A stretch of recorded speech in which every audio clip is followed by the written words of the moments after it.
Hey, everybody, and welcome to Learning from Smart People. I am your host, Rob Oliver, and today you are going to be learning from someone that I personally have learned from. She is a smart person. Her name is Jill Lublin. She is an international speaker. She is a 4-time best-selling author and a master publicity strategist. Her latest book, The Profit of Kindness, went to #1 in 4 categories. She is the CEO of a strategic consulting firm with over 25 years experience working with over 100,000 people. And I did say 100,000 people, plus national and international media. She teaches a virtual publicity crash course and speaks all over the world. She also helps authors to create book deals with major publishers and agents, as well as obtain foreign rights deals. Jill, welcome to the show. Thank you so much, Rob. Delighted to be here.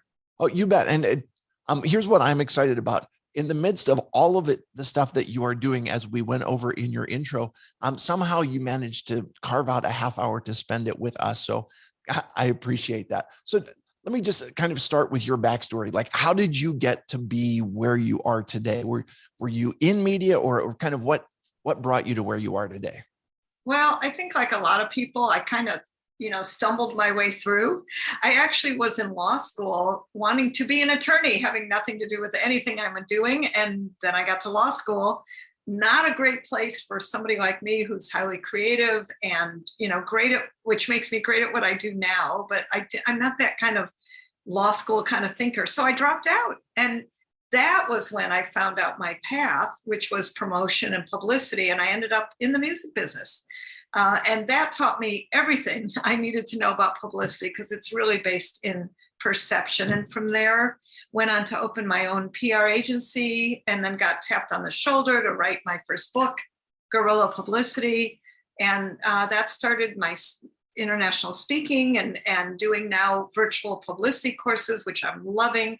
And I'm able to help entrepreneurs at much more reasonable prices than expensive PR agencies. So I'm having a blast.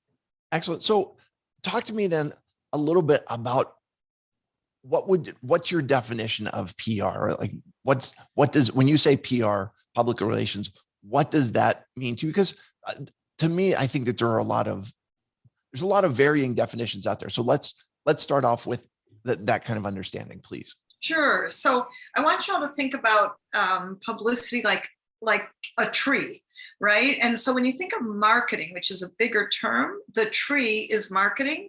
A branch of the tree is publicity. And what that does is really helps you get your name out there, create that visibility, get that third-party authority and trust factor, which is huge. It gets you clients and prospects. Publicity, if you look at every company, they spend millions in some cases of dollars to actually keep their name out there. And look at celebrities, what they do, all the interviews and great things. And the truth is, it keeps you top of mind. And that's important if you want business, no matter what size you are. Okay. So I help some of my listeners, because here's what I'm imagining. And this is kind of what I feel myself a little bit. And that is, okay, I'm not a celebrity. I've never been in a movie. I'm just little old me doing my little old thing. Why would the media, or why would anybody necessarily care about what I have to say? Well, first of all, the media cares a lot about what experts, which is what you are, which is what most of your listeners and viewers are. You're experts, and the media needs experts to interview, to give opinion. The media has all kinds of opportunities for you to get in so that your clients can find you much easier. It's an attraction factor, right? It brings people to you so that you don't have to go out hunting, pecking, and looking.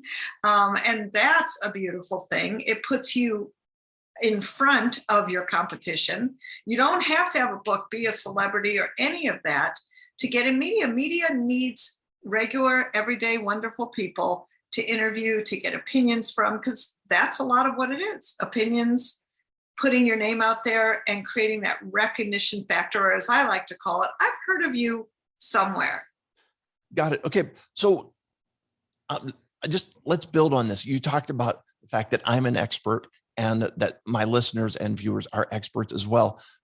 Can you expand on that a little bit? Because so many, again, so many of us underestimate where that is. Like, what am I an expert in, or how do I define my expertise in a way that appeals to the media? So one of the things I'm really big on is expand your expertise. And that's where most people fall, because they're so focused on here's what I do, here's what I do. Like as a chiropractor, let's say. Well, if you think about it, one of the biggest problems now is people looking at their screens. That's become a problem today. Like, look at what's the issue, what's the problem out there, not what do I do, but what's the problem out there. And that's a great way to identify your expertise. Then I want you to look at, like, where can you fit in that's even beyond maybe what you thought. So I like to call that use everything you've got. A communication coach I was working with, one woman business, we were doing a great story about how to communicate effectively for your business. And then Black Lives Matter burst onto the media scene. And I said to her, forget everything we've been doing. I want you to talk about how to be a strong Black woman and communicate in today's times. That's the story that got her 7 media interviews that week, got her 8 clients, like, quickly, plus 20 in the pipeline. Like, where can you create that kind of result, right? And that's the power of attraction media, which is really what we're talking about, is bringing the people to you. Okay, so let me just make sure what I'm hearing you say is almost a little bit of a 2-step process. Okay, one step is establishing your expertise, understanding that, and really this is what this show is all about, to have people who are subject matter experts. Listen, everybody knows more about something than I do. Okay, and I'm a well-read person, and I think I'm intelligent. But that's part of being smart, is surrounding yourself with people who know more about things than you do, and that's really what the media is looking for as well. That they can't be content experts on everything, so they're looking for someone who is. And then you're saying take that to the next level, to say, okay, once I've established myself having an expertise in an area, then I look for, are there other areas where my expertise fits in? Am I properly summarizing what you're saying? That's perfect, Rob, because what you're looking for, I like to call it, use everything you've got. Your ethnicity, your religion, being a woman, being a man. International Women's Month is in March. Like, how could you fit in using something that you're doing? Like, one of my, he actually is a speaker, and he wanted more publicity, of course, to help drive speaking engagements to him. And I said, listen, you told me you have a 4-year-old. Do you make a good hot dog? Yes, he says, why? I said, well, guess what? There is National Hot Dog Day. And that's the publicity he actually got. Now, the great news is, when he's talking about National Hot Dog Day and his 4-year-old, which is who he is, part of everything he does, he's driving people to his website where his free gift is, and his growing his email list and getting prospects and clients from that. And it all relates. I don't think you should think always about separating yourself from everything else you do in your life. How can we bring it together, create, the whole person, which we all are, and then keep driving people to where you want them to check out? Okay. And listen, I'm a guy and I think linearly, right? So I have this. You've heard the expression, I'm sure, that men are like waffles and women are like spaghetti, where we're really good at having boxes and we fit everything into a box, as opposed to my wife, who, something happens and it seems to shift everything on her plate, kind of like a bowl of or a plate of spaghetti, right? So I'm really good at putting things in compartments, and you're saying, okay, let's take those compartments and open them up and just kind of see where we go from there. So I'd like to transition a little bit. We're talking about what we as experts bring to the field, or bring to the table. Can you talk then a little bit about how do you frame that in a context that fits with the media, or that works for the media, to give them what they want? So a few things. Media needs stories every day. Your local radio and TV, they're looking and need stories every day. What can you provide? What's going on? What's the national holiday? What's the celebrity story that you can fit into? Like one of my clients, she's a dating coach, right? Well, there's a movie out on a Tinder swindler. We're going to tie her into that story because it's interesting and she can comment on that. So look for cultural things that are going on, look for holidays that are going on, check nationaldaycalendar.com and let's see what's a holiday that's happening that you can fit into. Like my organizer, and yeah, there is National Organizing Month. And then we made up our own holiday called Find Your Desk Day. That's super. She can talk about that. And I think a lot of people can relate to that issue of finding their desk. Where is it? Where is it? Must be here somewhere.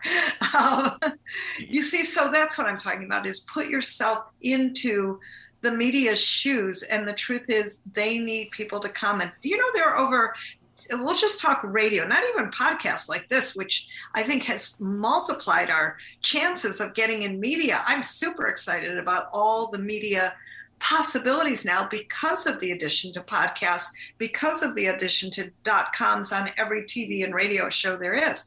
But let's take radio for a minute and say that there are over 10,000 radio shows every single day looking for 4,000 guests. Now that's good odds that you're going to be needed for whatever your topic is.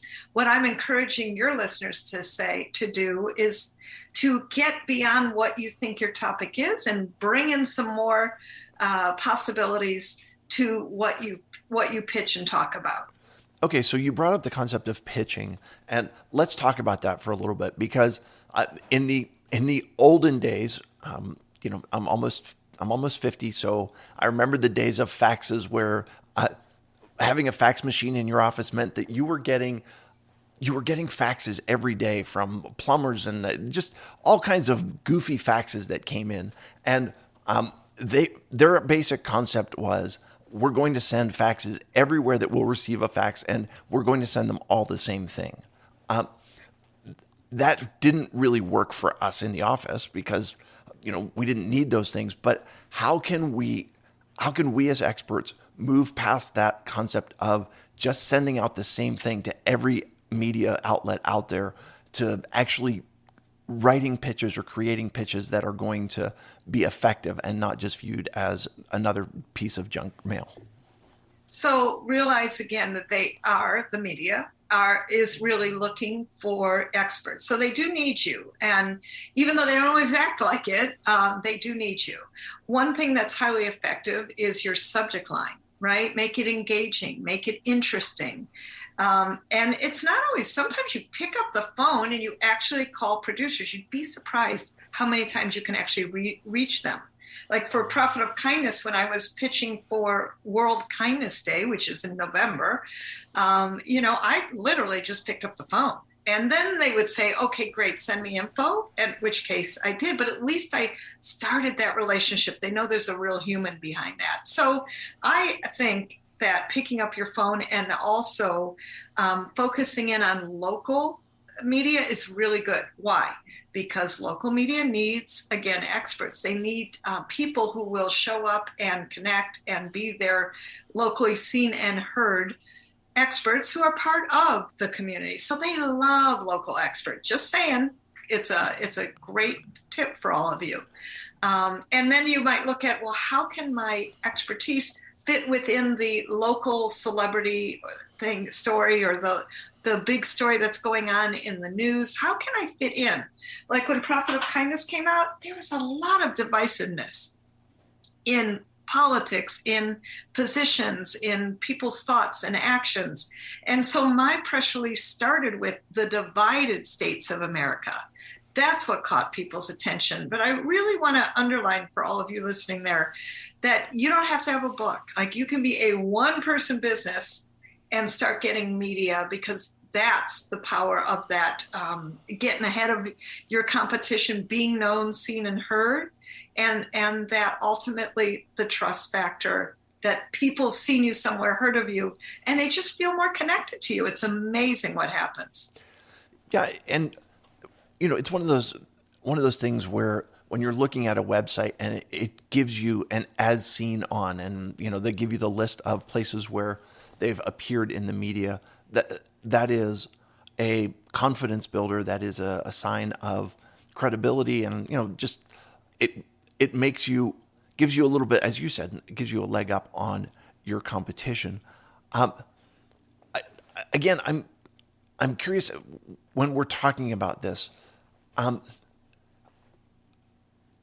As you're sharing your expertise with the media, when you get a media spot, what is it that you're supposed to be doing? Because I'm assuming that there are do's and don'ts when it comes to media appearances. Can you talk a little bit about that? Because there's nothing, I would imagine there's nothing worse than getting your opportunity and then doing something in which they say, we will never have that person on again.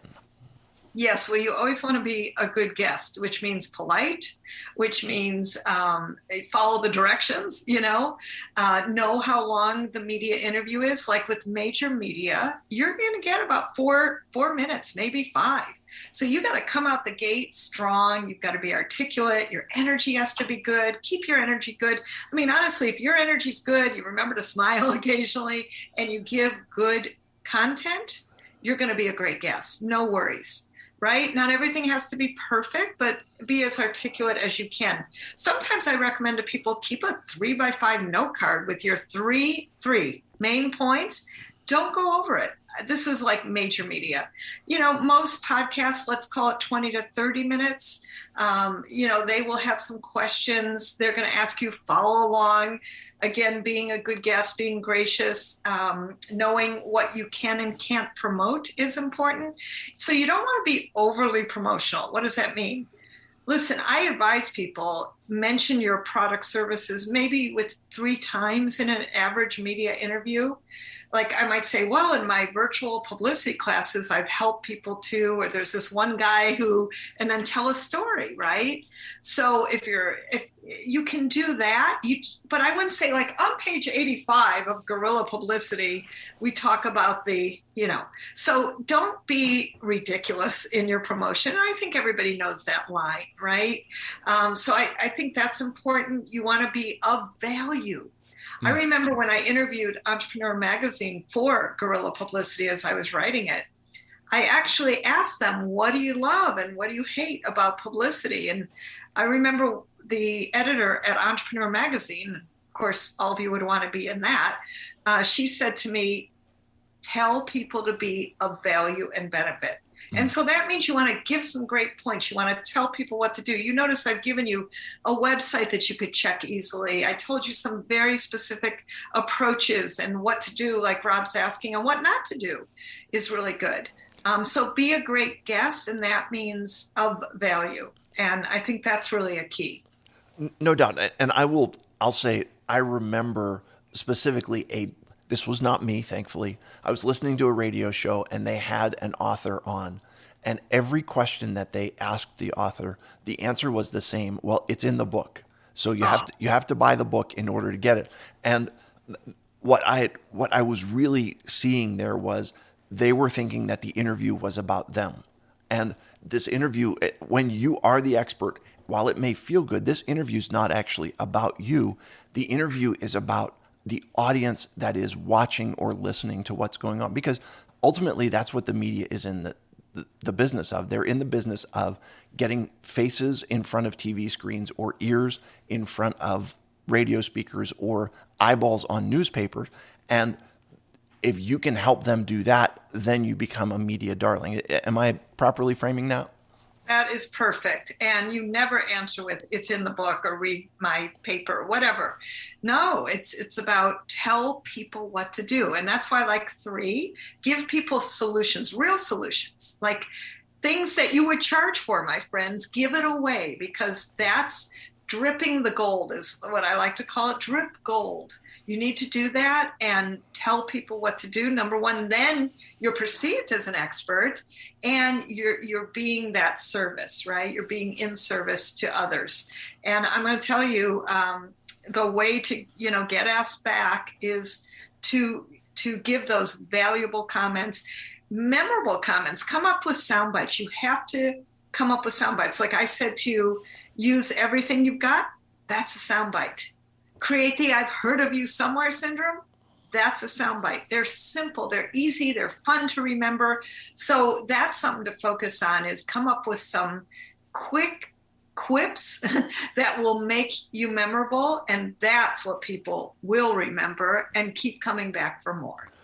Okay, so let me just again make sure that I'm properly digesting what you're sharing. Okay, and that is, you had talked about creating an index card with three things written on it that you want to get across.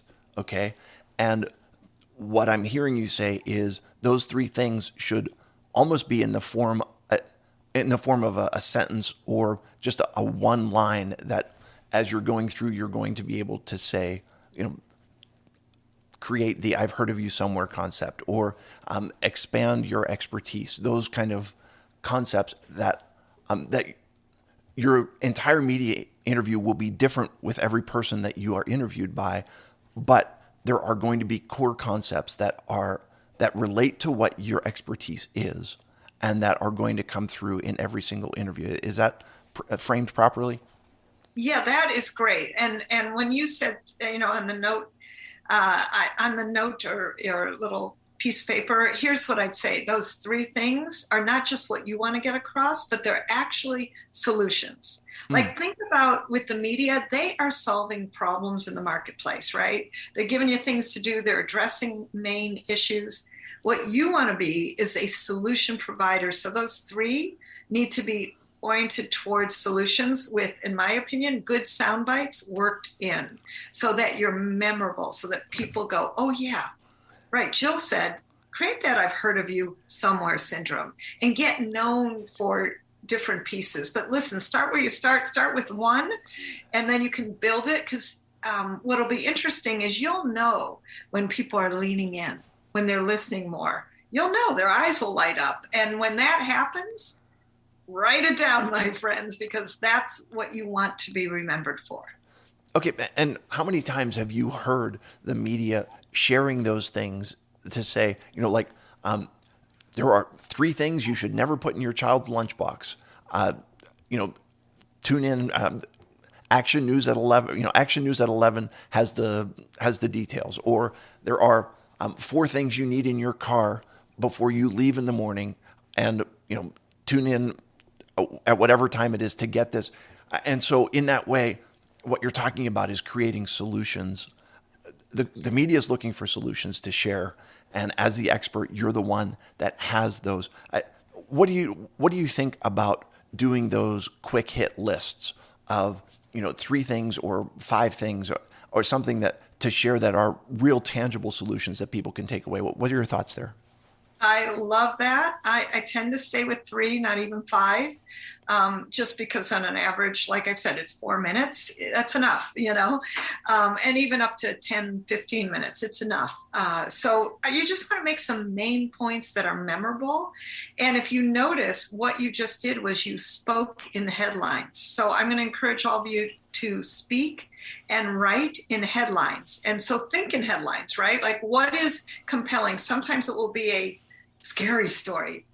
Three things you should never pack in your kid's lunchbox is, woo, I better tune in. And I notice when I scan my phone, I'll zoom into articles that are like the three top things that, keep you thin, whatever it is, right? And you want to know, ooh, what are they? So you definitely want to zoom into I'll call it the sexiest, most interesting thing about whatever you talk about. Don't get too honed into, this is exactly what I do. The question is, what's going to leave that imprint on others to make them say yes and listen and click and stay.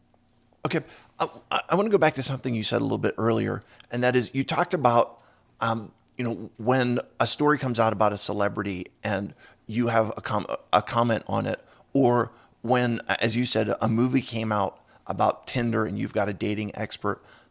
Can you help people kind of set the stage so that they know what to look for?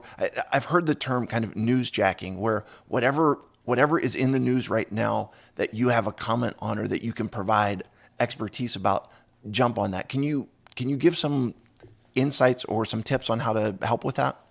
Yeah, that's exactly what I'm talking about. Like the coach I was telling you about with Black Lives Matter.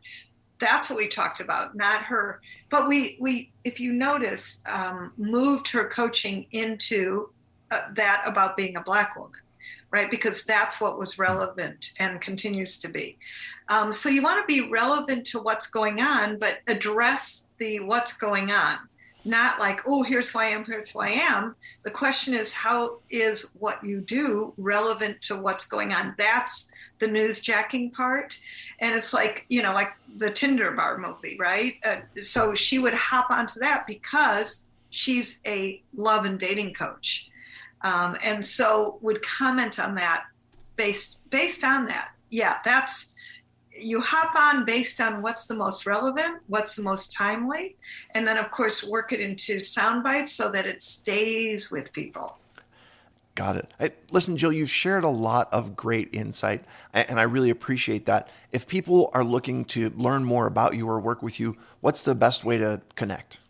Oh, well, I've got a free gift for all of your peeps and created an action guide that's super simple and actually gives you even more great PR concepts than we talked about today. So I know you all love it. And then on top of that, click the second part of it so you can join my free publicity masterclass where I'm live and interactive with you and can address the specific publicity questions that you have. So I look forward to seeing you there. Actually, excellent. I will put that link in the show notes so that people can take advantage of your generosity with the action guide and with the masterclass to see what they can learn from you, and hopefully it'll be an opportunity for them to establish their expertise and to get a leg up on their competition.